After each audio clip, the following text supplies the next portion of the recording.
Hi guys, welcome to life of Rohi. இந்த ரகசியத்தை பற்றி இன்னும் நிறையா தெரிஞ்சுக்கலாமா? வாங்க பார்க்கலாம். அதாவது இயற்கை விதி தான் ஈர்ப்பு விதி. இந்த நம்ம பூமியில் எப்படி கிராவிடேஷ்னல் ஃபோர்ஸ் இருக்கோ அது மாதிரி தான் இந்த அட்ராக்டிவ் ஃபோர்ஸும் இருக்குது. தொடர்ச்சியாக நீங்கள் ஒரு விஷயத்தை நினச்சிக்கிட்டே இருக்கும் போது தான் உங்கள் வாழ்க்கையில் அது நடக்கும். அதாவது உங்களுக்கு வேணுங்கிற ஒரு விஷயம் ஒரு தடவை நினச்சிட்டு அப்படியே விட்டுறக்கூடாது. அதை நீங்கள் உங்களுக்கு அது கிடச்சிருச்சு அப்படின்ற உணர்வில் சந்தோஷப்பட்டுக்கிட்டே இருக்கணும். அதை நினச்சிக்கிட்டே இருக்கும் போது தான் நீங்கள் யூனிவர்ஸுக்கு தெரியப்படுத்திக்கிட்டே இருக்கீங்க, அது உங்கள் வாழ்க்கையில் நடக்கும். ஒருவேளை நான் இப்போ என்ன நினச்சிக்கிட்டு இருக்கேனே எனக்கு ஒரு ஐடியா இல்லையா அப்படின்னு நீங்கள் நினச்சிங்கன்னா, நீங்கள் எப்படி ஃபீல் பண்ணுறீங்க அப்படின்றத நோட் பண்ணுங்கள். நீங்கள் எப்படி ஃபீல் பண்ணுறீங்களோ அப்படி தான் உங்களோட எண்ணங்களும் இருக்கும். நீங்கள் ஒரு மாதிரி சந்தோஷமாக ஃபீல் பண்ணுறீங்கன்னா நல்ல எண்ணங்கள் இருக்கும். ஒரு மாதிரி டவுட்டாக, பயமாக, இல்லை ஆன்ஷியஸாக ஃபீல் பண்ணுறீங்கன்னா உங்கள் எண்ணங்களும் ஏதோ சரியில்லைன்னு அர்த்தம். மோசமான உணர்வோடு இருக்கும் போது அதே நேரத்தில் நல்ல விஷயமும் நினைக்க முடியாது.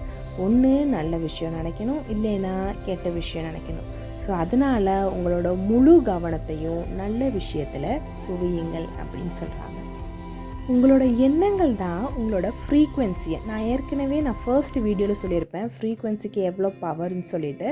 ஸோ அதாவது ஒரு வைப்புன்னு வச்சுக்கோங்களேன். நீங்கள் என்ன நல்ல விஷயங்களை நினச்சிங்கன்னா உங்களை சுற்றி குட் வைப்ஸாக இருக்கும், குட் ஃப்ரீக்வன்சியாக இருக்கும்.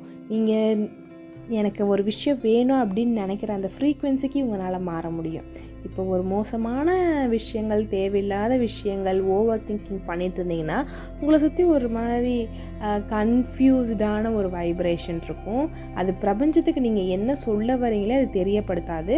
அப்போ உங்களுக்கு வேண்டாதது தான் நடக்கும். ஒருவேளை நீங்கள் ஒரு பேட் மூடில் இருக்கீங்க, டக்குன்னு ஒரு நல்ல வைப்ரேஷனுக்கு வரணும் அப்படின்னா உங்களுக்கு பிடிச்ச ஒரு மெமரிஸ், இல்லை பிடிச்ச பாட்டு, இல்லை இயற்கையோட ஒரு நடைப்பயிற்சி, அந்த மாதிரி ஏதாவது உங்கள் மைண்டை டக்குன்னு ஒரு நல்ல இதுக்கு மாற்றக்கூடிய சில விஷயங்களை பண்ணுங்கள். இந்த இடத்துல அதிகமான குட் வைப்ரேஷன் இருக்கிற ஒரு விஷயம்னா அன்பு தான். நீங்கள் அன்பை வெளிப்படுத்துகிறதாலேயோ இல்லை அன்பாக ஒரு விஷயம் பண்ணுறீங்க, ஒரு விஷயம் எனக்கு நான் பிடிச்சி பண்ணுறேன், அதாவது அன்புன்றதும் வெளிப்படுத்துறது ஒருத்தவங்களை போய் டார்ச்சர் பண்ணி லவ் பண்ணுறது அப்படிலாம் கிடையாது. நம்ம பண்ணுற ஒவ்வொரு விஷயத்தையும் நம்ம பிடிச்சி விரும்பி அதை பண்ணுறது தான் ஒரு நல்ல விஷயம். ஸோ வைப்ரேஷன்ஸ்லேயே அதிகமான குட் வைப்ரேஷன் இருக்கிறது இந்த அன்பு உணர்ச்சிக்கு தான். ஸோ எவ்வளவு அதிகமான அன்பை நீங்கள் உங்கள் வாழ்க்கையில் வெளிக்காட்டுறீங்களோ அந்த அளவுக்கு உங்களோட வைப்ரேஷனும் அதிகரிக்கும், உங்களோட எனர்ஜியும் அதிகரிக்கும். ஸோ இதுதான் ரகசியம் பற்றின ஒரு சில விஷயங்கள். அடுத்த வீடியோவில் இந்த சீக்ரெட்டை எப்படி யூஸ் பண்ணுறது அப்படின்றத பார்க்கலாம். Stay tune.